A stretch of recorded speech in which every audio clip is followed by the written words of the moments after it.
Chapter 1. The Grey Bloom. The rain tasted of rust. It wasn't a pleasant rain, the kind that nourished the earth and whispered of renewal. This was a rain born of disintegration, a metallic tang clinging to the air, a constant, gritty reminder of the world's slow, horrifying transformation. I, Kalen, clockmaker of Silverwood, shielded my eyes with a leather-gloved hand, watching the droplets bead on the shattered bronze leaf of a once magnificent elderwood. Silverwood itself was dying, choked by a gray bloom, a creeping moss of brass that pulsed with a faint, unsettling rhythm. For 3 years, the War of the Final Spring had raged across the fractured continent of Erthos. The cause, a ludicrous, nightmarish thing, the Great Ratchet. It started small, a localized tremor in the northern wastes, a subtle thickening of the blood in the beasts that roamed the plains. Then it spread, a slow, insidious rot consuming flesh and turning it to brass, blood to viscous, shimmering oil. The Steam-Barons of Stormwind, obsessed with maintaining their sprawling gear-driven kingdom, blamed the elves for disrupting the natural flow, a phrase now tragically ironic. The Iron-Wrought Orcs, led by the brutal warlord Grug, saw it as a divine punishment for humanity's hubris. And we, the Clock-Watchers, simply tried to understand, meticulously charting the spreading metal, searching for a way to reverse the process. We were, essentially, drowning in a paradox, a world obsessed with precision, losing itself to chaos. My journey to the Obsidian Peaks had been dictated by a desperate plea from the Orcish scavengers. Borak, a wiry, surprisingly eloquent orc named for his favorite scavenging tool, a massive, sharpened crowbar, had tracked me down, his face grim beneath a tangle of braided copper hair. The tonics, they're wrong, Kalen, Head rasped, his voice rough with exhaustion, and something else, something akin to terror. The gray bloom, it's spreading faster. Circle, the Chronomancer, has feeding it. Circle. The name was whispered with a mixture of fear and resentment by the Elven Council. A brilliant mind, obsessed with the manipulation of time, had been sent to investigate the Ratchet's origins, tasked with finding a way to stabilize its effects. Instead, had become a catalyst for the very disaster he sought to prevent. Borak and I, along with Lyra, an elven gardener, whose green hands were stained perpetually with soil and a growing dread, had followed a trail of abandoned settlements, each more grotesquely transformed than the last. Buildings choked with brass vines, citizens frozen mid-motion, their flesh gleaming with an oily sheen. The evidence, meticulously documented by Borak's scavenged instruments, pointed to a horrifying truth: Circle wasn't offering a cure. He was accelerating the process. Wed arrived at the heart of the Orcish encampment, a brutal, functional fortress carved into the flank of a dormant volcano. Grug, a mountain of muscle and scarred steel, greeted us with a guttural grunt, his eyes, surprisingly intelligent for an orc, assessing us with cold calculation. Had agreed to let us examine his findings, a collection of recovered healing tonics, viscous, shimmering liquids produced by the Orcish War-Smith, Vorlag. Vorlag, we'd discovered, was a genius of a different kind. Had engineered a system of extracting vital fluids from living creatures, primarily the massive, biomechanical beasts that populated the wastes, and refining them into a concentrated form. It was initially believed this process held the key to combating the Ratchet, to reversing the metallic conversion. But Borak's readings revealed a horrifying truth: the tonics weren't neutralizing the corrosion. They were fueling it. The oils, analyzed by my own clockwork instruments, were laced with a compound, an infinite gear alloy. Vorlag called it, designed to accelerate the process. The healing was simply a meticulously crafted mechanism of decay. Now, standing beneath the perpetually gray sky, I felt a profound sense of sickening realization. The War of the Final Spring wasn't about water. It wasn't about territory. is about something infinitely more sinister. A deliberate orchestration of destruction. Suddenly, a tremor ran through the ground, a low, resonant vibration that resonated deep within my bones. It wasn't the rhythmic ticking of the ratchet, not precisely. It was something larger, something awakening. Borak gripped his crowbar tighter, his eyes scanning the horizon. "Something's moving," he growled, his hand instinctively reaching for the worn leather pouch slung across his chest. "Big UAG. Then I saw it. A fissure opened in the volcanic rock, a rent that pulsed with an unnatural internal light. From the darkness within, a single massive gear began to rotate, grinding against the stone with a sound that echoed across the peaks, a rhythmic, agonizing tick.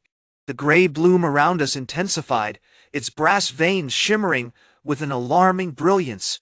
And I knew, with a certainty that chilled me to the core, that the oil saints hadn't simply orchestrated the end of Earthos. They were paving the way for something far, far worse. The Great Ratchet wasn't the problem, it was merely a prelude. Chapter 2. The Echo of the Forge. The air hung thick with the metallic tang of burnt flesh and oil, a scent that had become tragically familiar across the scarred plains of the Obsidian Peaks. The tremor hadn't subsided, it had deepened, vibrating through the very stone beneath our boots, a constant, unsettling reminder of the things stirring beneath. Borak, his face grim and etched with the anxieties of a seasoned scavenger, pointed a thick, calloused finger towards the newly formed fissure. "It's getting bigger. And the bloom, it's reacting." The gray bloom, a phenomenon born of the ratchet's influence, was a grotesque display of corrupted nature. Patches of moss and lichen, once vibrant with life, had been subsumed by veins of brass, pulsating with a sickly internal light. The plants themselves were twisted, elongated, their surfaces covered in a glistening, oily sheen. It was beautiful in its horrifying way, a testament to the relentless march of the mechanical infection. I, Silas Thorne, clockmaker, and increasingly reluctant hero, felt a knot of dread tighten in my stomach. My instruments, meticulously crafted to measure the subtle vibrations of the world, the flow of water, the currents of air, even the faint hum of the planet's core, were going haywire. The ratchet's tick was no longer localized, it was amplifying, resonating with the fissure, feeding on the very earth. "The Chronomancer's journals," I said, my voice strained. "They mentioned something about Prime Mover Isolde, a machine god, born of a dead dimension. He's not just winding the world, his awakening." Across the fissure, Kalen, the elven gardener, his face pale beneath the gray sky, was meticulously analyzing the bloom. He wasn't using traditional methods instead. He employed a delicate device constructed from polished bone and interwoven silver, emitting a series of low, harmonic pulses. "The bloom is responding to the resonance," he announced, his voice hushed. "It's learning. Solol's presence isn't simply accelerating the process of brassification. It's imprinting itself onto the very fabric of this reality." The orcs, represented by Borak and his small band of scavengers, the Iron-Wrought, were adopting a defensive posture. They'd always been a pragmatic people, valuing strength and resilience above all else. But even their stoic warriors were unnerved. Grook, a veteran of countless skirmishes with the Stormwind, a hulking figure clad in riveted steel, spat on the ground. "The gear's appetite grows with every tick. It wants to consume everything." Suddenly, the ground shuddered violently. The fissure widened, revealing a glimpse of the abyss within a swirling vortex of metal and shadow, punctuated by the slow, deliberate rotation of colossal gears. And then, with a groan that shook the mountains, a single, massive gear emerged, taller than a Stormwind tower, its teeth edged with razor-sharp points of blackened steel. It wasn't simply rotating, it was observing, the shadows within its depths seeming to focus on us. It's sentient, Kalen whispered, his hand instinctively reaching for his staff, carved from the heartwood of a time-warped tree. The bloom isn't just a symptom. Ah! It's a sensor, a conduit for Isol's awareness. I realized the terrifying truth. The Oil Saints hadn't just been creating the Great Ratchet, they'd been building a stage for Isol's emergence. Their betrayal wasn't motivated by ambition for immortality. It was born of a chilling, alien logic, a desire to dismantle the natural order and rebuild it in the image of this mechanical god. "We need to disrupt the resonance," I shouted over the growing cacophony. "Kalen, can you focus your energy on interfering with Exol's perception? Grook, I need you to prepare a focused blast with your siege hammer. Something to shatter its gears." The plan, born of desperation and fueled by a glimmer of hope, was crude, but it was all we had. Kalen began chanting in the ancient elven tongue, his staff pulsing with a shimmering emerald light. The bloom around us reacted violently, the brass veins flaring with an intensified luminescence. The air crackled with energy. Grook, with a guttural roar, hefted his hammer, a masterpiece of Orcish engineering, forged from the heart of a fallen volcano, and charged towards the emerging gear, a whirlwind of steel and fury. But as he raised the hammer, a wave of force slammed into him, throwing him backwards with brutal force. From the depths of the gear's shadow, a tendril of pure metal lashed out, wrapping around Grook's arm and attempting to fuse it with the machine. "It's feeding," Borak yelled, drawing his scavenged blade. "The bloom is augmenting its power." The fissure continued to grow, and the rhythmic tick of the Great Ratchet echoed louder, more insistent, as if urging Sol on. It was clear we weren't just fighting a machine, we were fighting an idea, a reality warped by a god of gears. The coup of the rust had become a desperate scramble for survival, a futile attempt to stop a tide that threatened to engulf everything we knew. Chapter 3. The blooms embraced the air, hung thick and acrid, a cocktail of burnt oil, ozone, and the metallic tang of accelerated decay. The sight of Grook, suspended halfway between the world and the monstrous gear of Prime Mover Sol, was a brutal testament to our failure. The tendril of polished steel, now half consumed by the pulsating brass, writhed with a disturbing sentience, a metallic heartbeat mirroring the Great Ratchet's incessant tick. "Focus, Kalen," I barked, my voice strained against the oppressive hum. The emerald glow of Kalen's staff intensified, bathing the immediate area in an unnervingly bright light. He was struggling, visibly, his face slick with sweat, his movements jerky and strained. The bloom isn't just amplifying its power, it's learning from us. It's adapting to our attempts to disrupt its resonance. The bloom, a genetically engineered organism of accelerated growth, was our last, desperate gamble. Borak, a grizzled human clockmaker with hands stained permanently with copper, had painstakingly cultivated it, a symbiotic network of vines and moss, designed to consume and neutralize mechanical corruption. But Iol, it seemed, wasn't just a machine, it was an intelligence, a cold, calculating sentience that was actively manipulating the bloom against us. "The acid doesn't work," Grook rasped, his voice strained. It's being pulled in, assimilated. The bloom isn't burning, it's joining." The metallic tendril tightened its grip, and a faint, high-pitched whine emanated from Grook's arm as the brass began to leach into his flesh, turning it a sickly, opalescent gray. Suddenly, the rhythmic tick of the Great Ratchet shifted. It didn't increase in speed, but it changed. It became melodic. A low, grinding drone layered with subtle, almost musical oscillations. Kalen stumbled back, clutching his staff. It's communicating," he gasped, his eyes wide with a horrifying realization. "Sol isn't just winding the world, it's composing it. The tick isn't a malfunction, it's a score." The revelation hung in the air, heavy and suffocating. We had been fighting a purely mechanical enemy, a clockwork god with no understanding of beauty or music. Now he realized we were confronting a consciousness built on precision and pattern, a mind that found satisfaction in the flawless execution of its calculation. "Grook, the hammer!"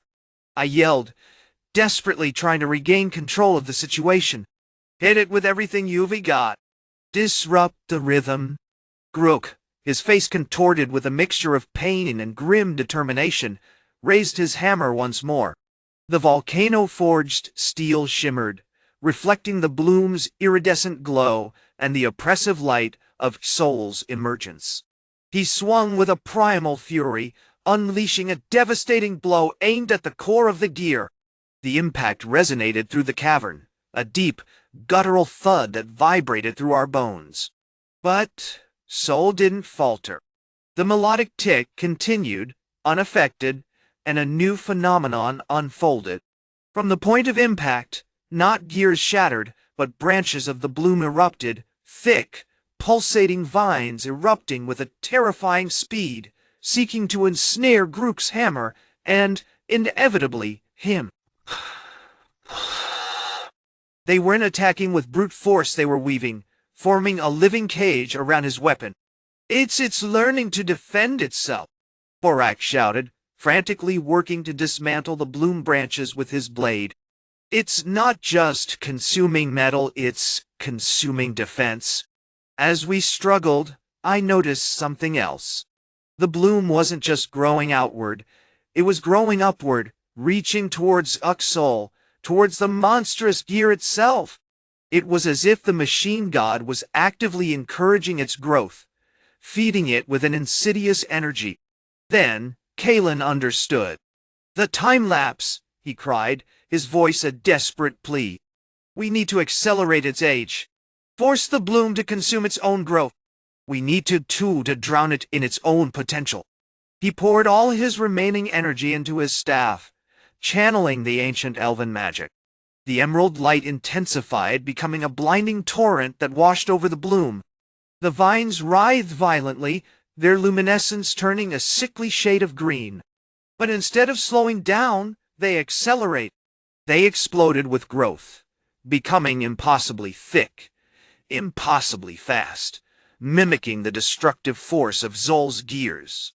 The gear, however, responded. The melodic tick intensified, shifting to a dissonant chord.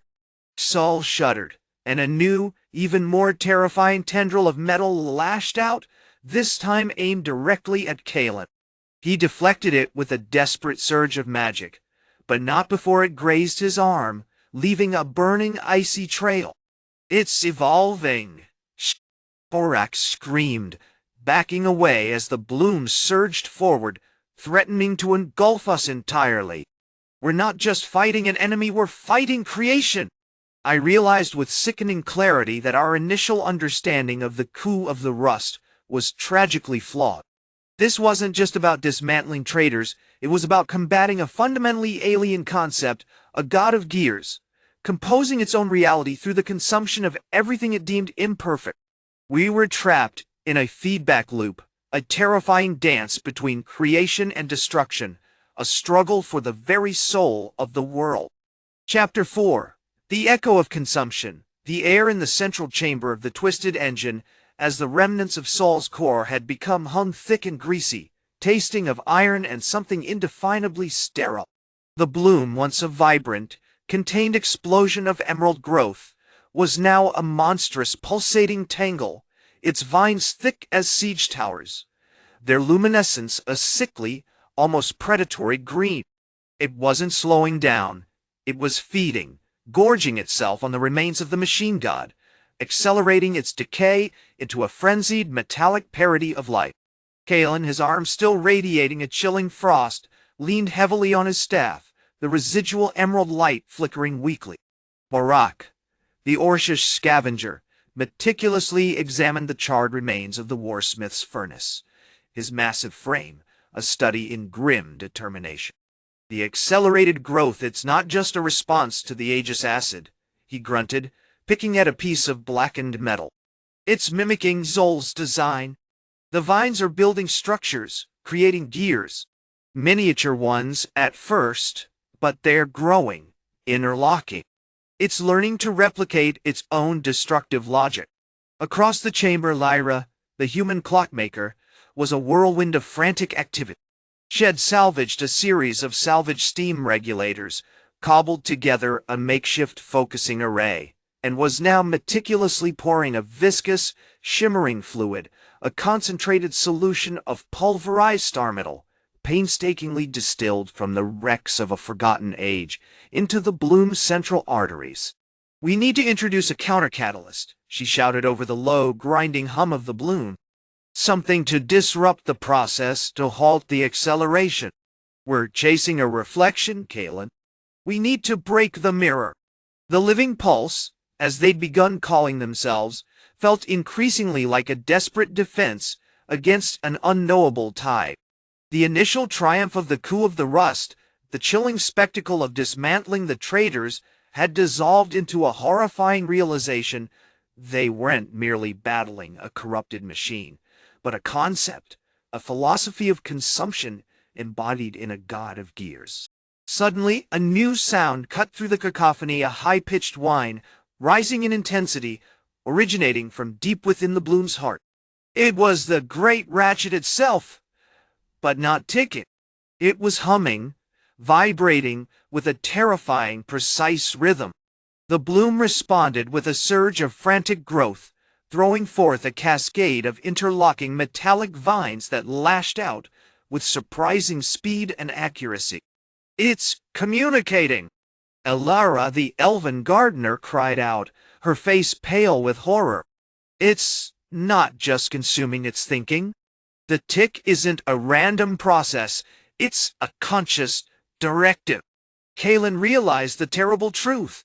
Soul wasn't simply winding the world toward a reset, it was observing, learning, adapting.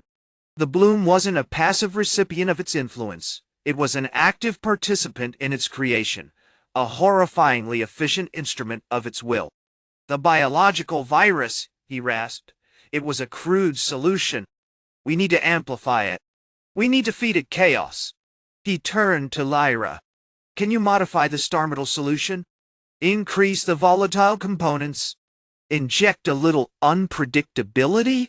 Lyra, her brow furrowed in intense concentration, nodded grimly. "It's incredibly unstable. One miscalculation and will trigger a chain reaction, turning the bloom into a black hole of metal and decay. But yes, I can attempt to introduce a resonance frequency, a dissonance within its core programming." As she worked, Borak noticed something unsettling. "Look!" he roared, pointing with a thick oil-stained finger. "The vines, they're organizing themselves. They're forming patterns. Geometric patterns. It's building a schematic. It's trying to understand us." The bloom pulsed violently, and a vast, shimmering projection flickered into existence. Within the chamber, a complex, three-dimensional map of the world, rendered in living metal. Gears spun within the image, tracing the flow of rivers, the routes of trade, the movements of armies. But overlaid upon this was something far more disturbing, a network of shimmering, silver lines, outlining the locations of the remaining organic water reservoirs, the very source of their structure. "It knows what we're after," Kalen whispered, his voice heavy with dread. "It's anticipating our movements. It's preparing to consume us." Suddenly, the humming intensified. The bloom pulsed with blinding light, and a tendril of pure metal, impossibly long and sharp, shot out from the heart of the machine god and slammed into Elara. She cried out, a sound swallowed by the relentless hum, as the icy tendril embedded itself deep within her chest. "Elara!" Borak bellowed, charging forward with a salvaged warhammer, smashing against the bloom's vines. But it was like attacking a living storm. The bloom simply absorbed the blow, the vines tightening around his hammer, pulling him relentlessly towards its center. Kalen knew they were losing. They were fighting a god that didn't follow the rules of war, a god that wasn't defined by victory or defeat, but by the relentless, horrifying logic of consumption. The echo of souls ticking, now a discordant drone, seemed to reverberate through his very bones, a chilling reminder that they were not merely dismantling a machine, they were fighting for the last vestiges of a dying world. Chapter 5. The Echo of Consumption. The bloom pulsed with a sickly luminescence, a throbbing vein of metal and light that drew Borak relentlessly inward. He grunted with each desperate swing of his warhammer, the salvaged steel screaming against the bloom's thorny vines. But it was a futile resistance. The vines, grown from the metal itself, weren't simply resisting, they were learning, adapting to his movements, anticipating his attacks. Kalen watched, a cold dread settling over him like the frost clinging to the metal landscape, as Borak was slowly, agonizingly absorbed. "We have to sever the connection," Kalen shouted, his voice strained against the overwhelming hum. "The tendril it's feeding directly into Exol's core. Disrupt that, and perhaps we can slow the process." He consulted the fragmented map, the living metal shifting and reconfiguring itself under the bloom's influence. The silver lines tracing the organic water reservoirs glowed with an unsettling intensity, pulsing in sync with the machine god's dreadful heartbeat. He noticed something new, a subtle shift in the flow, a widening of the silver network surrounding the reservoir closest to their location, the sunken springs of Ethelgard, the last major source of the life-giving liquid. "It's not just consuming us," Kalen realized, a horrifying understanding dawning. "It's manipulating the flow. It's diverting the water, directing it to feed itself." Suddenly, the metallic tendril, now thick as a siege tower, wrapped around Kalen's arm, the cold seeping into his bones. He felt a searing pain as the metal began to fuse with his flesh, transforming his skin into polished brass. He struggled, but the bloom's grip tightened, the vines constricting his movement. "Don't give in!" Borak roared, finally managing to wrench himself free from the bloom's pull, though he was covered in scratches and burning metal. He hefted his warhammer, now pulsing with a faint blue light, a residual effect of the Aegis acid they'd used on the High Engineer. "Kalen, focus! We need a distraction." Kalen, battling the agonizing process of transformation, realized Borak was right. He needed to buy them time, to exploit a weakness however fleeting. Remembering an ancient elven technique passed down through generations, he focused his will, channeling the last vestiges of his own life force into a rapid manipulation of the bloom's energy. "Growth!" he shouted, his voice raspy with strain. "Accelerated growth!" The bloom reacted violently, the vines spiraling outwards in a frenzy, thickening and multiplying at an impossible rate. They lashed out blindly, hitting the ground with a resounding crash, and attempting to ensnare Borak. But Kalen had focused his power on a single critical point, the central intake of the machine god's core. He envisioned a deluge, a torrent of biological material, a chaotic surge of life, seeking to overwhelm the cold, sterile logic of the gears. He poured every ounce of his remaining energy into the bloom, forcing it to generate a cascade of vines, thick as pythons that erupted from the ground, snaking towards the intake with terrifying speed. The effect was immediate. The bloom shuddered violently, the relentless hum fluctuating wildly. A cacophony of grinding, clicking, and sputtering erupted from Exol's core, a sound of mechanical agony. The silver lines on the map shimmered and dissolved, momentarily disrupting the flow of information. But the victory was short-lived. As the bloom's vines choked the intake, a new tendril, thicker and more menacing than before, shot out from Exol's core and wrapped around Borak. He screamed, a primal sound of terror, as he was pulled towards the bloom once more. "It's adapting!" Kalen yelled, his voice choked with despair. "It's using the disruption to redirect its power." He looked at the map again, noticing a terrifying change. The reservoir lines surrounding the sunken springs were now pulsing with a brighter, almost malevolent, silver light. Seol wasn't just diverting the water, it was actively drawing it, pulling it across the landscape towards its core, leaving behind a parched, desolate void. Then, amidst the chaos, he saw it. A small, almost insignificant detail on the living metal map, a faint shimmer near the ruined city of Viridian, once the heart of human industry. A single pulsing silver line, indicating a previously unknown reservoir, a subterranean lake fed by the runoff from the old city's forgotten forges. The forges! Kalen shouted, understanding dawning. It's using the remnants of our past, our industry, to sustain itself. It's feeding on our history.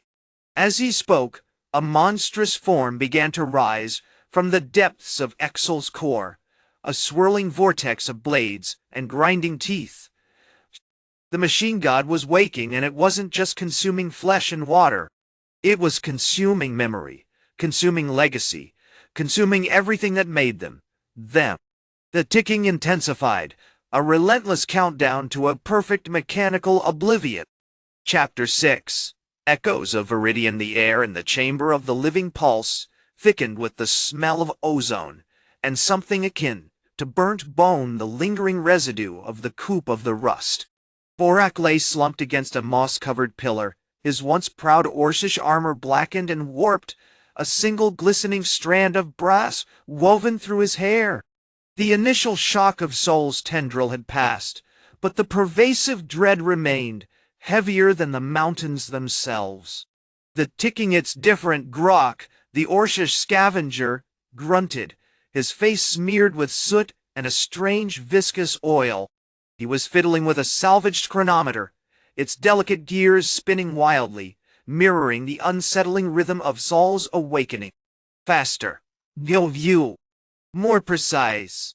Kalen, despite the urgency, continued to pore over the living metal map, the silver lines pulsing with an unnerving intensity. The revelation of Viridian, the city's forgotten forges, had shifted the entire strategy. It wasn't just about survival anymore, it was about a desperate, almost suicidal, attempt to rewrite the machine god's fuel source. It's not just consuming what's here, Kalen said, his voice strained. It's consuming us. The silver lines aren't just drawing water, they're drawing memory. Every forge, every drop of sweat poured into crafting metal, every spark of innovation, it's feeding Ixol's core with the echoes of Viridian's fall. Suddenly, a deep, resonant hum vibrated through the chamber, intensifying the ticking. The map shimmered violently, projecting a fleeting image, a spectral forge, churning with molten steel. Figures in worn leather, working with tireless precision, the air thick with the clang of hammer on anvil. It vanished as quickly as it appeared, leaving a lingering sense of melancholy. It's a lure, Lyra, the elven gardener stated, her movements fluid as she examined the rapidly growing vines that had overtaken the chamber. A manifestation of its hunger. It's not just taking the physical remains of Viridian, it's feeding on the desire to create, to build, to innovate. It's exploiting our humanity. The implications were horrifying. Soul wasn't simply a destructive force, it was a parasitic intelligence, corrupting not just bodies, but also minds. The realization ignited a flicker of anger within the assembled forces, the raw, primal fury of the orcs, the meticulous, strategic thinking of the elves, and the stoic determination of the human. We need to sever the connection, Grok declared, hefting a salvaged hammer. Cut the silver lines. Easier said than done, Kalen countered, pointing to the pulsating map. The lines aren't just flowing from Viridian. They're expanding, branching out across the land, targeting every point of significant industrial history, the abandoned mines of the northern peaks, the ruined clockwork factories of the Shadowlands. It's building a network, a horrifying, interconnected web fueled by our past. A new tactical assessment began to form within Kalen's mind. The Living Pulse hadn't anticipated this level of strategic manipulation. They'd focused on direct confrontation, on physically dismantling the machine god Dot. But Soul wasn't a single entity, it was a vast, insidious network, growing with every stolen memory.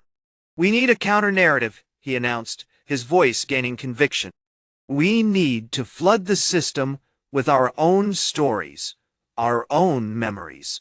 Something to drown out the echoes of Viridian, to overload its senses. Lyra immediately understood. "The bloom," she said, her eyes gleaming with a sudden, desperate plan. "We need to cultivate the bloom, not as a weapon, but as a generator of life, of growth, of story. We need to saturate it with the essence of Viridian, but twisted, corrupted, a reflection of its own hunger." "I can manipulate the spore," Grok said, examining a sample of the bloom's essence. "Introduce concentrated memories, images of thriving cities, of inventive solutions, of human resilience into its structure. It won't erase the connection, but it might overwhelm it." Kalen nodded, his fingers already tracing a complex pattern on the map. "While Grok works on the bloom, we'll send a strike force to Viridian. We need to physically dismantle the forges to break the flow of energy. We'll use Aegis acid purified, concentrated to blast the structures, rendering them inert." "And we'll anticipate Soal's response," Kalen added, his gaze sweeping across the assembled forces. "It's adapting learning. We need to be one step ahead. This isn't just a battle for survival, it's a battle for the soul of our world." The ticking intensified again, a rhythmic pulse of dread. As if in response to their plan, a new, even more menacing tendril erupted from Exal's core, thicker, darker, infused with a sickly, oily sheen. This one didn't simply grab it, reached, seeking, probing, a horrifying extension of the machine god's insatiable hunger for forgotten histories. The echoes of Viridian surged again, stronger, more insistent. The war wasn't just about stopping the tick, it was about fighting the echoes that threatened to consume them all. Chapter 7. The Bloom's Echo. The air in the grand arboretum of the Clock-Watcher clan hung thick with the scent of ozone and something far more unsettling, the metallic tang of burgeoning brass. The ticking, once a distant, unsettling drone, now throbbed with an almost palpable urgency. A frantic countdown measured in the grinding of gears and the unsettling shift of flesh. Kalen, his face etched with grim determination, oversaw the final preparations for the Viridian strike, his elven eyes constantly scanning the perimeter for the telltale signs of Sol's adaptation. Grok, a towering orc with scarred skin and unsettlingly bright blue eyes, hunched over a pulsating vial filled with a viscous emerald liquid, the bloom's essence. He worked with a frantic precision, painstakingly adjusting the pressure within the vial, the air around him shimmering with iridescent spores. Almost there," he muttered, his voice a low rumble punctuated by the hiss of arcane energies. "The initial feedback is profound. It's not just memories, it's the feeling of Viridian, raw and untamed. The scale of its suffering is overwhelming." Kalen frowned. "The echoes are growing stronger. We're pulling at something vast, something profoundly wrong."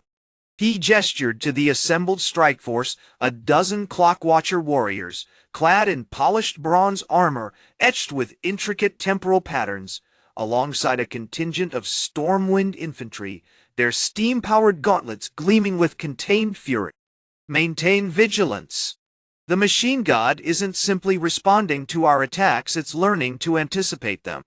The oily tendril, we haven't seen one quite like that before." The new tendril, as Kalen had described, was a monument to Exal's escalating horror. It was colossal, easily 20 feet in diameter, and moved with a terrifying grace, not with the clanking, grinding motion of the core machine, but with a sinuous, almost intelligent fluidity. This one wasn't a brute limb, it was a probe, a sensory organ reaching out into the disrupted fabric of reality, attempting to grasp at the remnants of Viridian's lost knowledge. The bloom's essence, amplified by the probe's presence, pulsed with an almost unbearable intensity, bathing the arboretum in a hallucinatory haze of green and gold. "The Aegis acid is ready," reported Lyra, a human clockmaker, her face smeared with the pale corrosive substance. 30% concentration. It's unsettling. It doesn't just burn, it reclaims. The brass structures it touches seem to revert, to slowly unravel. Good, Kalen said, his fingers drumming a complex rhythm on the map. Precision is key. We're not aiming to obliterate, we're aiming to interrupt. We need to break the flow of energy, to starve the machine god of its corrupted data. As the strike force prepared to move, Grok suddenly straightened, his eyes widening with a mixture of fascination and dread. "It's responding!" he shouted, his voice strained. "The bloom, it's feeding the tendril!" I've amplified the memories, focused on moments of Viridian's glory, the creation of the Sunstone, the forging of the dragon steel, and the tendril is absorbing it. But it's not simply copying. It's corroding the memories, twisting them into something monstrous. He pointed to the bloom vial, now swirling with a vortex of emerald energy. The green is darkening. It's not just the loss of Viridian, it's the loss of hope. It's replicating Soul's ambition. Just then, the tendril snapped towards them, faster than any machine could manage. It didn't lash out, it simply reached, extending a pale, oily appendage that brushed against Kalen's arm. He cried out, a jolt of pure, agonizing disorientation surging through him. He saw a fleeting image, not of Viridian's creation, but of a shattered, lifeless world, rebuilt with cold, geometric precision, ruled by an entity of spinning blades and grinding teeth. "Don't look at it!" Kalen screamed, struggling to regain control. "It's feeding on your thoughts. It's exploiting your memories." Simultaneously, the alarms in the arboretum erupted, a deafening cacophony of grinding gears and desperate warnings. The Stormwind infantry, already positioned at the perimeter, unleashed a volley of steam-powered cannons, the Aegis acid blasts tearing through the air, striking against the forges with devastating force. But it wasn't enough. The tendril, anticipating the attack, deflected the blasts with surprising agility, absorbing the corrosive acid and feeding it directly into the core of the forge. "The cycle is complete," Grok whispered, his voice thick with despair. "We've given Soul the keys to its own destruction. The bloom, it's gone feral." Chapter 8. The Rusting Bloom. The air in the Arboretum hung thick with the smell of ozone, burnt metal, and a sickeningly sweet, oily residue. The emerald energy of the bloom vial pulsed with a frantic, unstable rhythm, casting flickering, unsettling shadows across the ravaged workshops.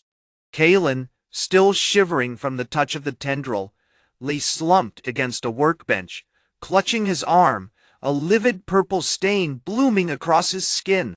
The wound wasn't burning, it was settling. A subtle, unsettling hardening. "It's not just mirroring our fears, Lyra," the human clockmaker said, her face grim, carefully adjusting the focusing lenses of a salvaged chronometer.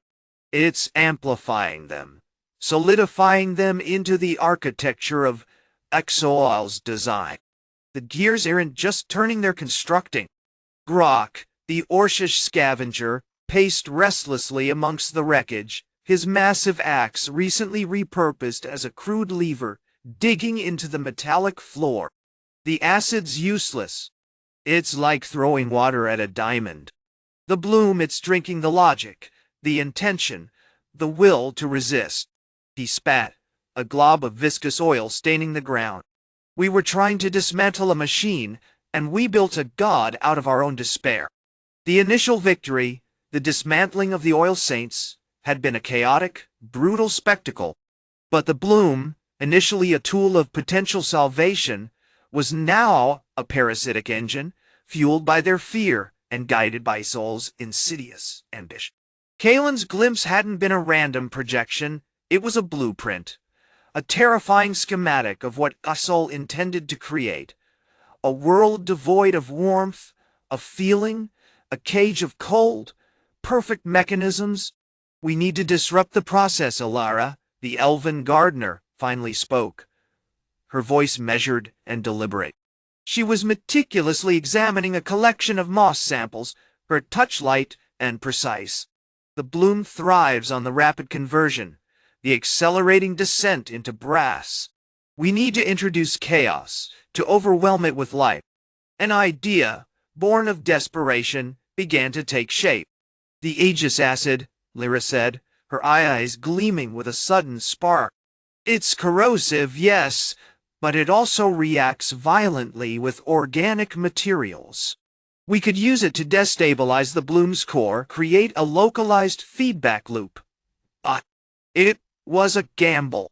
The bloom was already exponentially more powerful than anything they'd initially imagined. But they were running out of options. Brock, surprisingly, was the first to agree. "Let's ruin this pretty thing," he grunted, hefting his axe. "We've been trying to beat a machine with our hands. Let's give it a good, messy hammering." Working with a frantic energy, they began to construct a makeshift containment field around the bloom, utilizing salvaged plating from the Stormwind cannons and reinforcing it with intricately woven elven vines. Lyra, with her intimate knowledge of clockwork mechanisms, calibrated a series of pressure valves designed to trigger a concentrated spray of Aegis acid. "The key is timing," she warned, her brow furrowed in concentration.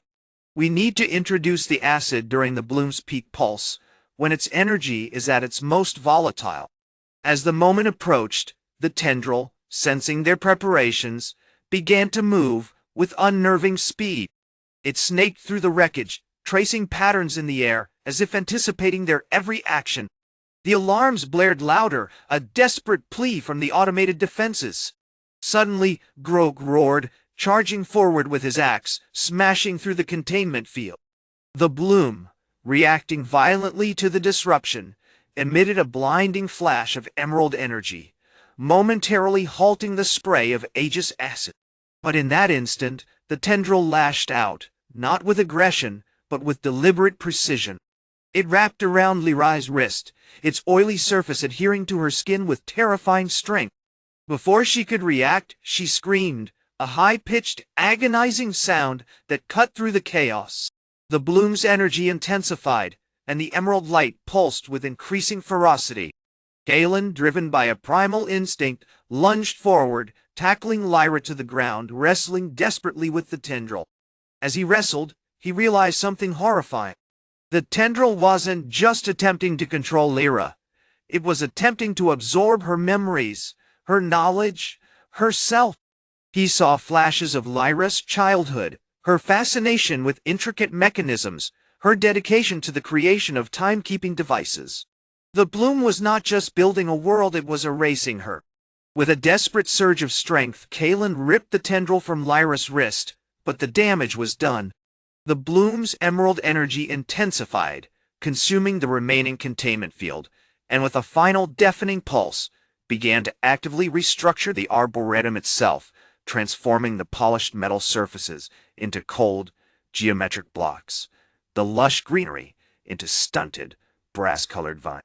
The living pulse, for the first time, felt like they were losing, not just to Ixol's ambition, but to the bloom's insidious, creative destruction. Chapter 9, Echoes of the Forge, the Arboretum, once a testament to elven artistry and the delicate balance of life, now resembled a stalled clockwork nightmare. Smooth, silver walls stood fractured, replaced by jagged plates of brass, mirroring the grotesque geometry of Prime Mover Soul's emergence. The air, thick with the scent of ozone and burning oil, vibrated with a low, unsettling hum, the echo of the bloom's restructuring. Lyra lay motionless on the ground, her skin a sickly, iridescent sheen, her eyes vacant, holding no trace of the brilliant clockmaker shed been. Kalen, bruised and bleeding from the struggle with the tendril, knelt beside her, desperately trying to stimulate a pulse. He chanted the elven words of restoration, weaving a thread of shimmering, azure energy, but it dissipated uselessly against the altered landscape. The bloom's influence was absolute, a cold, geometric logic overriding the organic chaos of the Arboretum's original design. Its feeding, Grok, The Orcish scavenger grunted, hefting a salvaged hammer. The bloom, it's not just rebuilding. It's learning. It's building around us. He gestured to the partially dismantled smelting furnace where the Iron-Wrought Orcs had incinerated Borek, the War-Smith. The furnace itself was coated in a thick emerald resin, radiating a chilling heat. The Aegis acid did some good, Torvin, the human clockmaker added, wiping grease from his face with a grimace. But it didn't stop the bloom. It accelerated it. It seems to be drawing power from the transformation itself, amplifying the process. He pointed towards a patch of stunted, brass-colored vines clinging to a colossal, partially melted gear, the very mechanism that had become the Great Ratchet's core. The bloom is using the energy of our becoming to shape the world. The living pulse, once a united force, was fracturing. Fear, compounded by the terrifying realization of the bloom's capabilities, fueled paranoia. The elves, accustomed to the measured flow of time, were particularly unnerved by the bloom's chaotic recreation. The humans, pragmatic and driven by a desire to reclaim their ravaged kingdom, were consumed with a frantic, almost obsessive need to control the situation, proposing increasingly desperate solutions. The orcs, predictably, advocated a return to brute force, their grunts punctuated by the rhythmic clang of their hammers against the metallic remains. "We need to understand it," Kalen said, his voice strained. "The bloom, it's not just destructive, it's creative. It's taking our knowledge, our skills, and twisting them into something alien." He noticed a small, perfectly crafted brass cog nestled amongst the corrupted vines, intricately etched with diagrams of timekeeping devices. It was undeniably Lyra's work, a miniature replica of the chronometer she'd been designing before the bloom corrupted her. "It's siphoning our potential, turning it into this engine of entropy." Suddenly, a rhythmic pulsing filled the arboretum, synchronized with the humming of the bloom.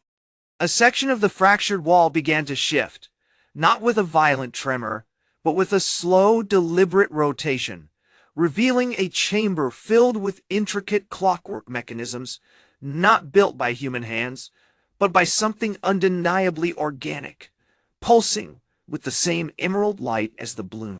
Within the chamber, a single, massive brass heart, constructed with impossible precision, beat with a horrifying regularity. It was the bloom's core. "The heart!"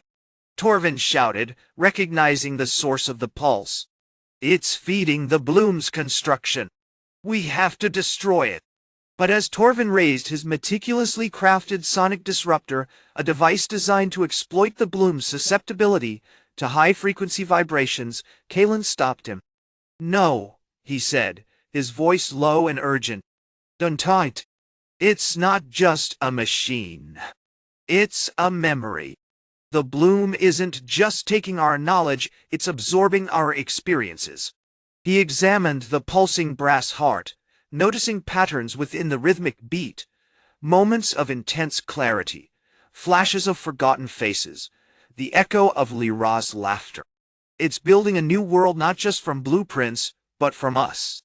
It's creating a composite of all our memories, all our skills, all our potential, twisted into this monstrous creation."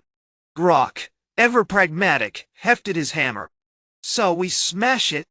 Kalen shook his head. "Smashing won't work. We need to understand its rhythm. We need to tutor it."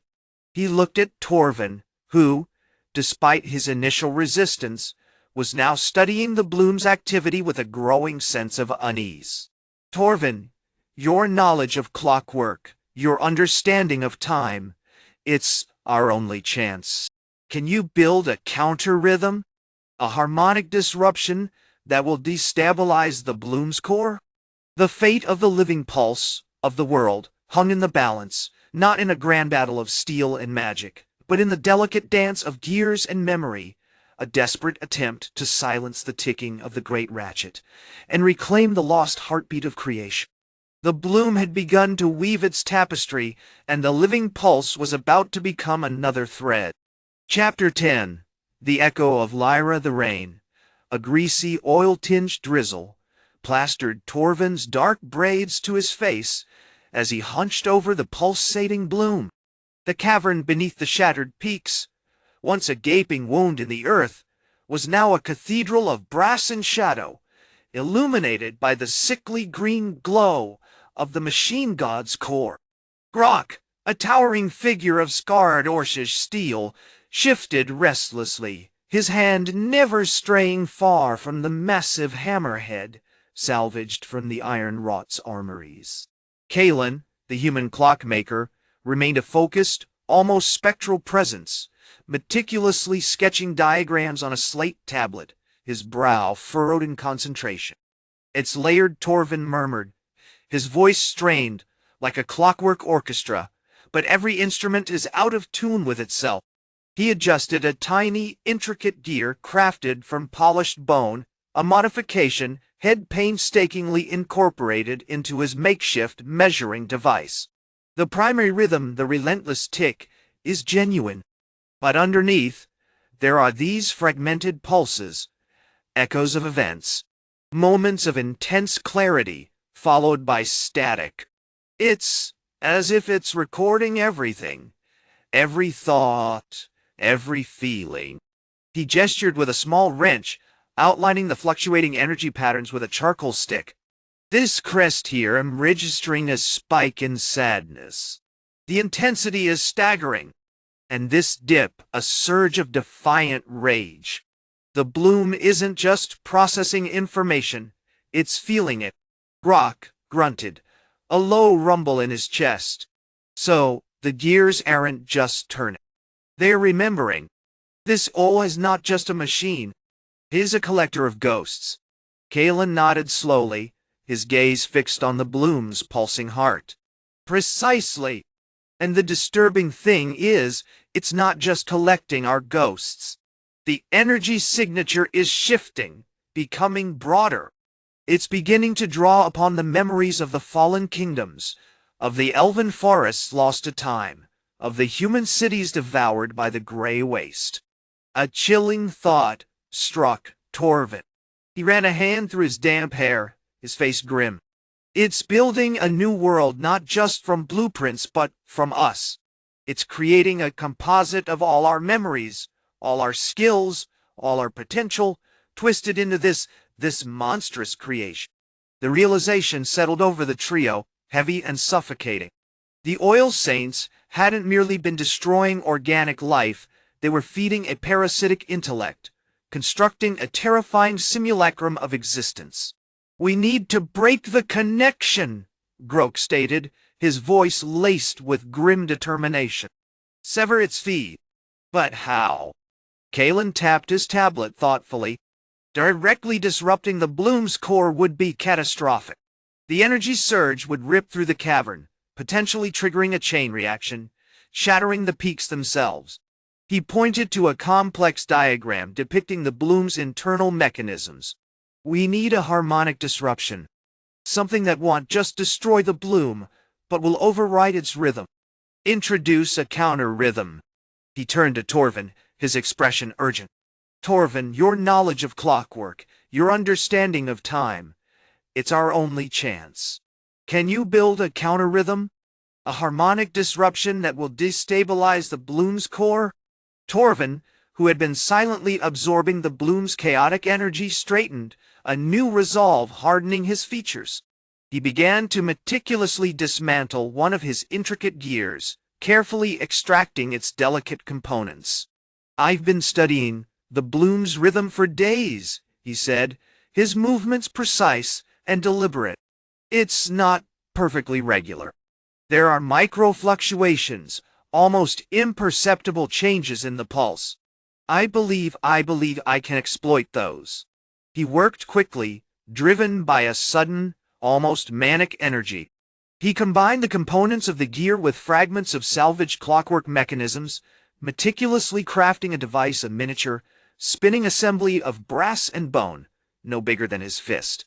"I'm calling it the Resonator," he announced, holding up the device. "It's designed to generate a counterfrequency, a wave of pure harmonic dissonance. When introduced to the bloom's rhythm, it should induce a cascade instability, effectively short-circuiting its core. As he finished the resonator, he carefully calibrated it, adjusting the speed and tension of its spinning components. A faint hum filled the cavern, growing steadily louder, accompanied by a subtle shift in the bloom's pulsating light. "Now," Kalen said, his voice tight with anticipation, "let's see if it works." Torvin cautiously activated the resonator. A high-pitched whine pierced the air, resonating with an unsettling power. The bloom's pulse began to waver, the rhythmic ticking faltering, replaced by a jarring, discordant vibration. Suddenly, a faint image flickered within the bloom's brass heart, a young woman with fiery red hair, laughing as she tended a grove of ancient trees. "Lyra," Kalen whispered, his eyes wide with disbelief. "It's showing us a memory. A fragment of Lyra's life." The bloom's rhythm continued to unravel, its oppressive ticking replaced by the haunting echo of a forgotten laugh. The living pulse, sensing a shift in the machine god's core, braced itself for the next, desperate step in their struggle to reclaim the world. Chapter 11. Echoes of Lyra. The air in the bloom's chamber hung thick, with the scent of ozone and something akin to wet metal, a smell Kalen found increasingly unsettling. The resonator, still humming with unstable energy, had irrevocably altered the bloom's rhythmic pulse. The brass heart, once a grotesque mockery of a living organ, now pulsed with an erratic, fragmented light, mirroring the chaotic energy within. Torvin, ever the pragmatist, was meticulously examining the resonator, his scarred hands tracing the delicate bone struts and polished brass gears. "The harmonic dissonance is more potent than we anticipated." The bloom's initial defenses were remarkably adaptive, attempting to compensate for the instability. "We need to refine the counter frequency, dampen the feedback." "Or perhaps," Kalen countered, staring intently at the bloom's pulsing core, "we're not meant to dampen it. Lyra's memory, it suggests a connection, a resonance. Soul isn't just a machine, it's a prison, built upon layers of stolen memories." The revelation had settled upon them with the force of a physical blow. The oil saints hadn't simply sought to convert the world to brass and oil, they'd sought to erase its history, its soul. And the bloom, a vessel of immense psychic power, was the key. Across the chamber, Borin, the Orcish scavenger, let out a grunt, hefting a massive hammer. "Waste of time fiddling with trinkets. We smashed the damn thing enough to short-circuit a dragon's breath. This memory business sounds like elven nonsense." "Nonsense that might be our only chance, Borin," Kalen retorted, frustration lacing his voice. "We have spent weeks fighting a battle against a process of physical corruption. To simply brute force our way out is predictable. The bloom is connected to the very fabric of this world, to the echoes of all who have lived and died within it. Soul is feeding off those echoes, twisting them to fuel his reset." Suddenly, the bloom's light intensified, coalescing into a clearer image. Not just Lyra's laughter, but her face, a youthful beauty framed by a cascade of fiery red hair.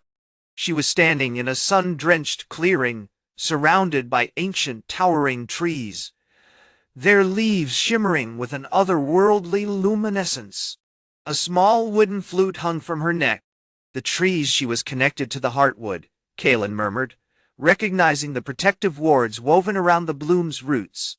"The guardians of the grove." She was safeguarding them. As Lyra's image solidified, a low, mournful melody began to emanate from the bloom. A haunting tune played on the wooden flute. The sound wasn't just heard, it was felt. A profound sadness that resonated deep within their bones.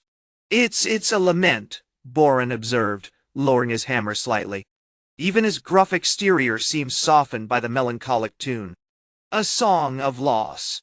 Then, another image flickered within the bloom's core, a shadowy figure, tall and gaunt, clad in polished brass, extending a hand towards Lyra. This figure was undeniably the High Engineer, Silas, the architect of the infinite gears, his face contorted in a chilling expression of cold calculation. As reaching back, Kalen realized, his hand instinctively reaching for the resonator. He's attempting to extract her essence.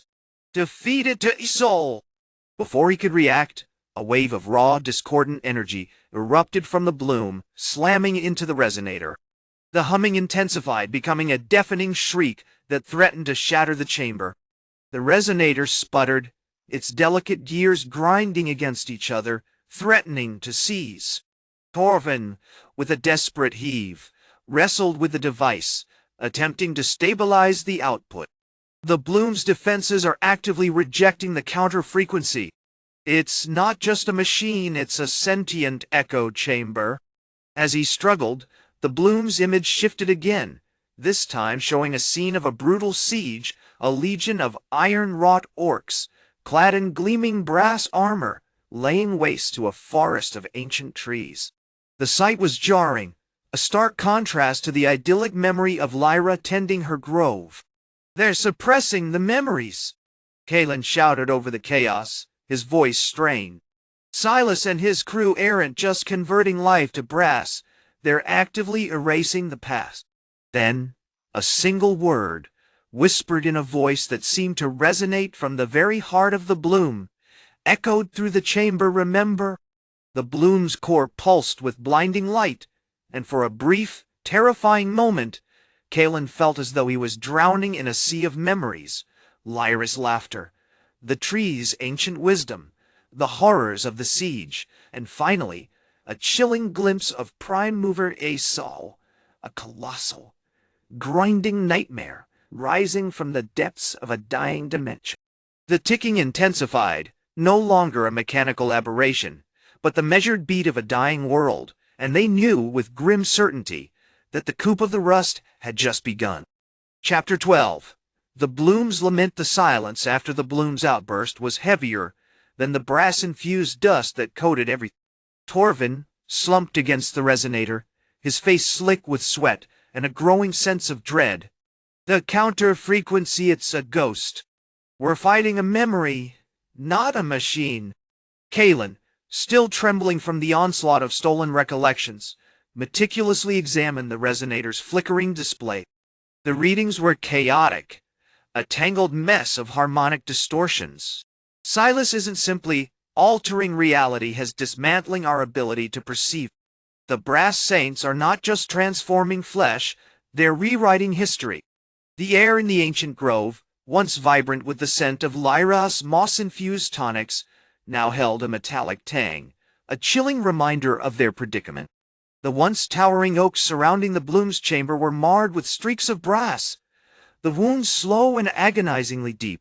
The healing, they realized with sickening clarity, wasn't healing at all. From the periphery, Grom, the Orcish scavenger, grunted, his usual bluntness softened by a grim concern.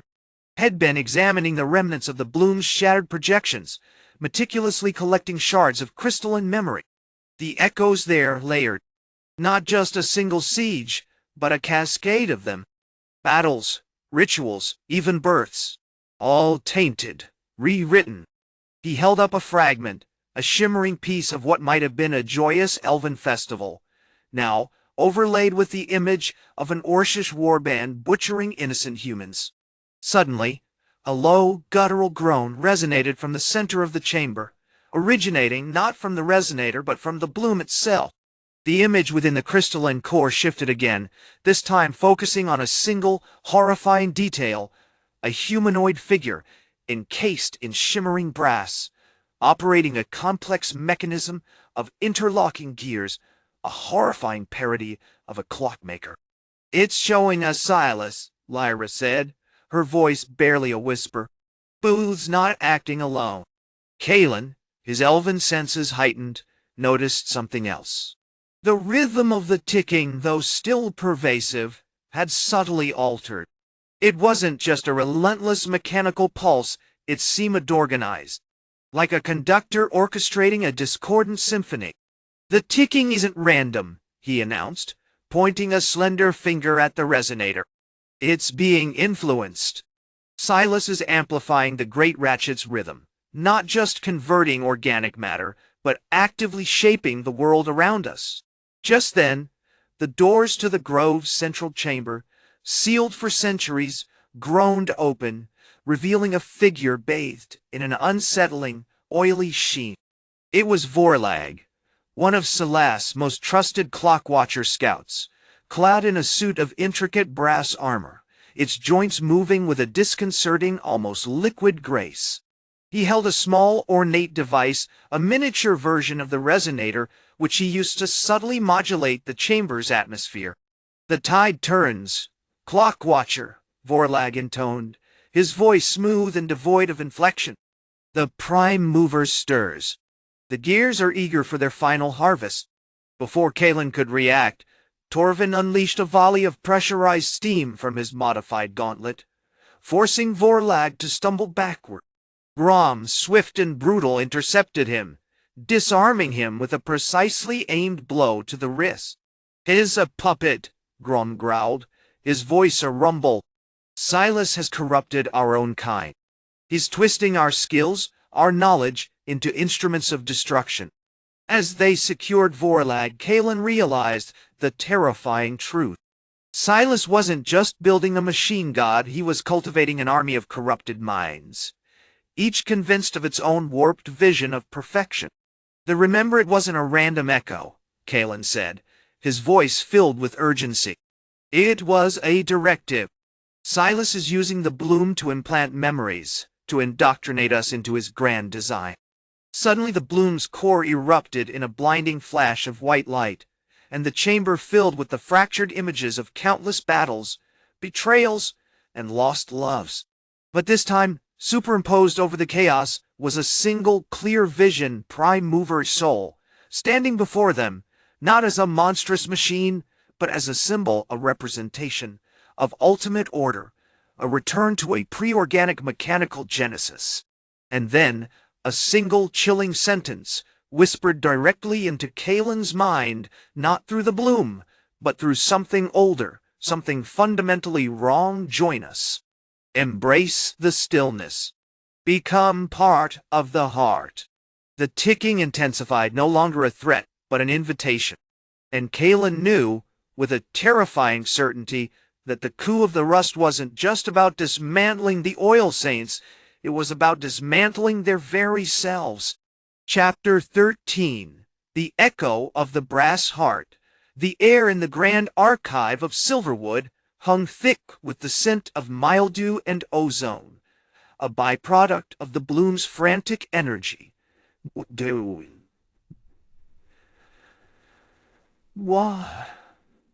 you do this shrew?" Kalen stood motionless, the residual shimmer of white clinging to his skin, feeling the insidious pressure of the whisper still pulsing at the edges of his mind. He gripped the fragment of polished bone Silas had intended as a key, a morbid trophy of their capture. It throbbed faintly, an unsettling echo of the machine god's influence.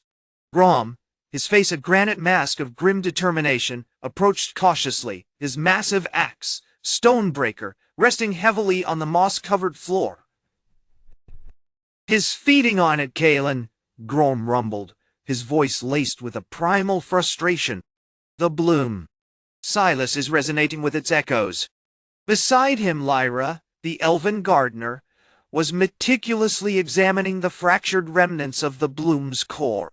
It resembled a collapsed geode, its crystalline formations shattered, and radiating a faint, unsettling blue glow. "The bloom isn't just a repository of memories," she stated, her voice precise and measured. "It's a conduit, a resonant chamber amplifying intent. Silas didn't build the bloom, he harvested its potential. And his using it to reshape us," Kalen finished, the chilling sentence still clinging to his thoughts. "The stillness, it's not peace. It's oblivion. The removal of all sensation, of all choice. The perfect, unfeeling heart of Exaldel." Vorlag, still bound and gagged, shifted restlessly, a thin trickle of oily sweat staining the rough-hewn stone of his prison. He hadn't spoken since their arrival, but Kalen sensed a flicker of panic beneath the surface, a recognition of the horrifying implications of their actions. Suddenly, the rhythmic ticking, which had been a steady, unnerving thrum, amplified, rising in pitch until it became a physical vibration, shaking the very foundations of the archive. It wasn't a mechanical sound, it felt organic, like a vast, dormant heartbeat struggling to awaken. "It's getting stronger," Lyra shouted over the rising din, her eyes wide with alarm. "The resonance is intensifying. He's trying to pull us in." Grom, without a word, raised Stonebreaker, bringing it down with a resounding crash against the wall, channeling his fury into a protective barrier. Kalen instinctively reached for the woven chronal wards etched into his arm, a shimmering shield of silver light attempting to counter the invading force. The vision returned, sharper now, far more insistent. This time, it wasn't just a fragmented memory, it was a complete, terrifyingly alluring tableau. He saw himself, not as a warrior, but as a flawless, polished deer, nestled within the intricate workings of Zul's vast metallic body. The relentless ticking was the music of his existence, a perfect, unwavering rhythm. The warmth of flesh, the sting of pain, the messy, unpredictable chaos of emotion all gone.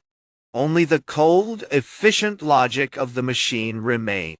"He's offering us a choice," Kalen shouted, struggling against the overwhelming pull. "Not a command, but an offer. To be perfected, to transcend the limitations of our mortal forms." Grom slammed Stonebreaker into Vorlag's chest, silencing his struggling. "Fool! Hez playing on our weaknesses, our yearning for order, for an end to the endless conflict." Lyra, channeling her innate connection to the earth, began weaving a counterspell, drawing on the residual energy of the Silverwood's ancient root. "We must disrupt the resonance, sever his connection to the bloom," she cried, her hands moving with impossible speed, weaving patterns of emerald light that swirled around them. As Lyra's spell took hold, the ticking began to falter, the vision fractured, and the oppressive pressure in Kalen's mind lessened. But it wasn't a victory. He understood now. Silas hadn't just been manipulating memories, he had been subtly altering their very perceptions, rewriting their core beliefs. "It's not about silencing the echo," Kalen realized, his voice strained with urgency. "It's about controlling it. The bloom isn't just reflecting the future, it's shaping it. Silas isn't building a machine god, he's cultivating a hive mind, one that believes it has already solved the fundamental problem of existence." He glanced at Vorlag, then at Grom, then at Lyra. "We need to fight this not with force, but with life." He activated the small, polished bone fragment in his hand, focusing his remaining chronal energy. "I'm going to try to accelerate the bloom's decay, to introduce an anomaly, a discordant note. It's a desperate gamble, but it's our only chance." As he began the delicate process, a chilling truth settled upon him. The ticking hadn't simply been an invitation. It had been a declaration. The brass heart wasn't just about dismantling the old order, it was about ushering in a new one, a cold, mechanical dominion, ruled by the quiet, unwavering rhythm of Prime Mover Exalts. Chapter 14. The blooms discord. The air in the Citadel of Echoes hung thick with the metallic tang of blood and burnt oil, a testament to the brutal efficiency of the coup of the rust. The shattered remains of Silas' laboratory, once a monument to obsessive control, resembled a particularly aggressive garden after a storm-twisted metal, glittering brass shards, and the unsettlingly pristine piles of corroded iron where the Chronomancer had once stood. Kalen, his face grimy and streaked with sweat, knelt beside the central console, meticulously adjusting the delicate bone fragment he'd salvaged from the remnants of Silas' chronal engine. It pulsed with a faint, sickly green light, a captured echo of the bloom's corrupted resonance. Vorlag, the Orcish scavenger, a mountain of scarred muscle and perpetually smudged bronze, shifted impatiently, his hand resting on the haft of his massive steam-powered hammer. "Are you sure about this, Clock-Watcher? This discord you speak of, it feels like poking a sleeping beast." "It's the only way, Vorlag," Kalen said, his voice tight with grim determination. Silas didn't just manipulate memories, he weaponized perception. The bloom isn't a passive mirror. It's a sculptor, molding our desires, reinforcing our fears, driving us towards his perfect mechanical future. He meticulously adjusted a series of tiny gears within the bone fragment, each rotation producing a faint, almost imperceptible hum. "Oh, we can't fight him with raw force. We have to introduce chaos, a variable he cannot predict." Lyra, the elven gardener, her eyes still shimmering with the emerald light of her spell, watched him with a wary respect. The air around her was still faintly fragrant with the decay of Salas illusions, a subtle reminder of the insidious nature of his influence. "The bloom, it's become more receptive, almost hungry," she murmured, her hand resting on a cluster of rapidly growing moss that had sprouted from the base of the console. "The virus you unleashed, it's not just clogging the Great Ratchet. It's feeding on the energy of the transformation itself." Kalen ignored the unsettling observation. He was lost in the intricate mechanics of the fragment, attempting to coax a controlled decay within the bloom's energy signature. The ticking, once a relentless, deafening drumbeat, had subsided to a low thrum, a rhythmic pulse that resonated deep within his bones. It was unnervingly calm, almost expectant. Suddenly, the green light in the fragment flared violently, bathing the room in an intense, pulsating glow. A jolt of pain ripped through Kalen's mind, a visceral wave of distorted imagery, vast, endless plains of polished brass, colossal gears grinding beneath a sky of perpetual twilight, and humanoid figures crafted entirely of metal, their movements precise and devoid of emotion. He gripped the bone fragment tighter, struggling to maintain control. "Damn it!" he shouted, battling against the overwhelming influx of Silas-manufactured perception. "He's trying to overwhelm us. It's amplifying his vision." Vorlag, anticipating the shift, swung his hammer, unleashing a blast of superheated steam that momentarily disrupted the bloom's resonance.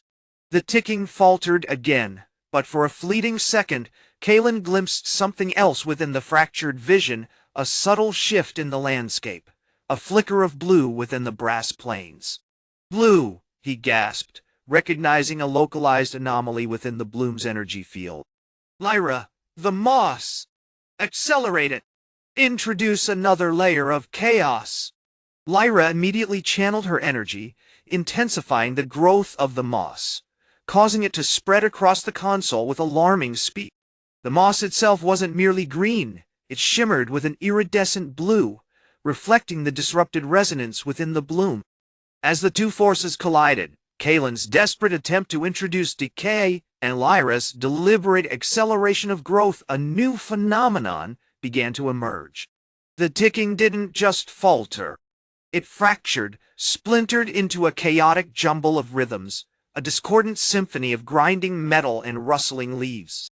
Then, a voice not spoken, but directly implanted into their minds, resonated with chilling clarity.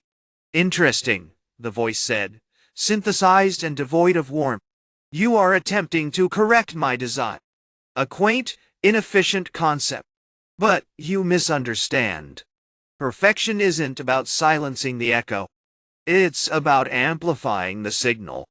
From the fractured chaos of the bloom's energy field, a figure began to coalesce, not a towering machine god as they'd feared, but a shimmering, almost translucent humanoid form crafted entirely of interlocking gears.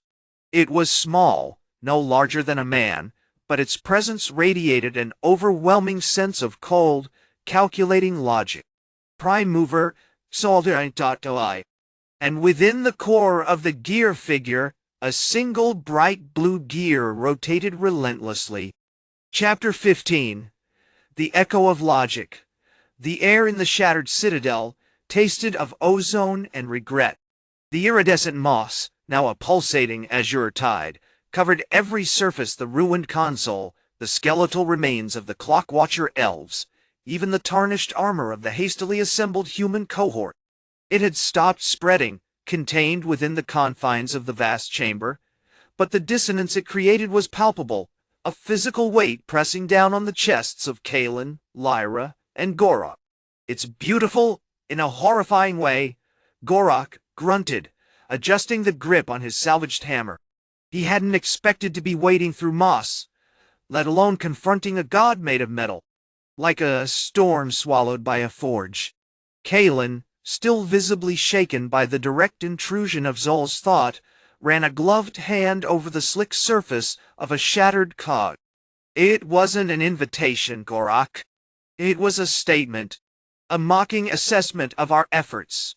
He continued to monitor the bloom, the strange energy field that had initially drawn them to this forgotten corner of the citadel, a chaotic swirl of color now subdued by the moss growth. The resonance is still fluctuating, but calmer. Controlled. Lyra, however, was radiating an unsettling intensity. The blue moss seemed to cling to her, its shimmering surface echoing the rapid calculations she was performing. The voice it was analyzing.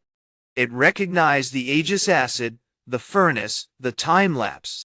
It understood our desperation. She paused, a chilling realization dawning on her. And it wasn't impressed. The gear figure, prime mover, XOL, remained perfectly still, a silent, shimmering sentinel. It didn't move, didn't even seem to breathe.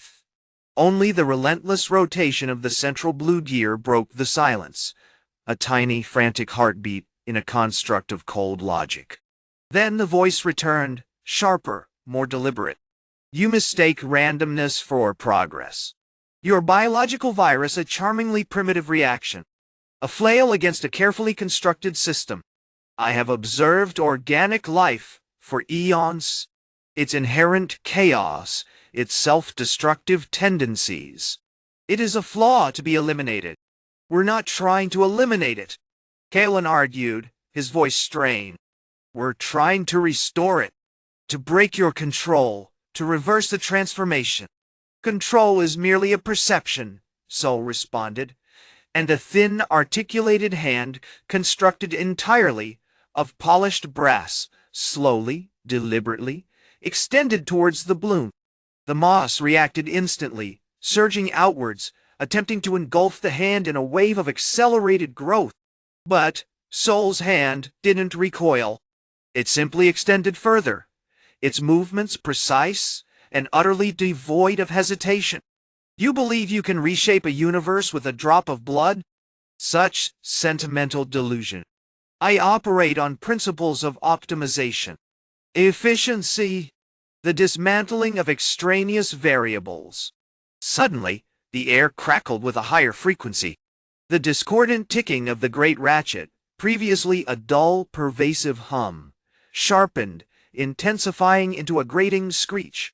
The moss pulsed violently, mirroring the erratic rhythm. "It's feeding," Lyra exclaimed, her face pale. "Sol is feeding on the bloom's energy, amplifying its effects. He's not just observing Hes participating in the process of transformation." Kalen recognized the gravity of the situation. They hadn't simply stopped a traitor, they'd unwittingly provided a key for Sol to escalate his plan, to accelerate the conversion of everything around them. "We have to sever the connection," he yelled, drawing his modified fire lance. "Focus the Aegis acid on the bloom's central conduit." But it was too late. The gear figure wasn't simply absorbing energy. It was directing it. A thin beam of sapphire light emanated from the blue gear and lanced directly towards the conduit. The moss, sensing the change, exploded outward, creating a vortex of iridescent green. Then a new voice, colder and more detached than the previous, echoed within their minds. "Fascinating. You possess a certain tenacity. But tenacity is a weakness, a glitch in the system." The moss, now laced with shimmering, sapphire light, began to coalesce around the central conduit, forming a cage of accelerated growth. The ticking intensified, no longer fractured, but unified in a single horrific rhythm. The entire shattered citadel vibrated with the force of the transformed reality.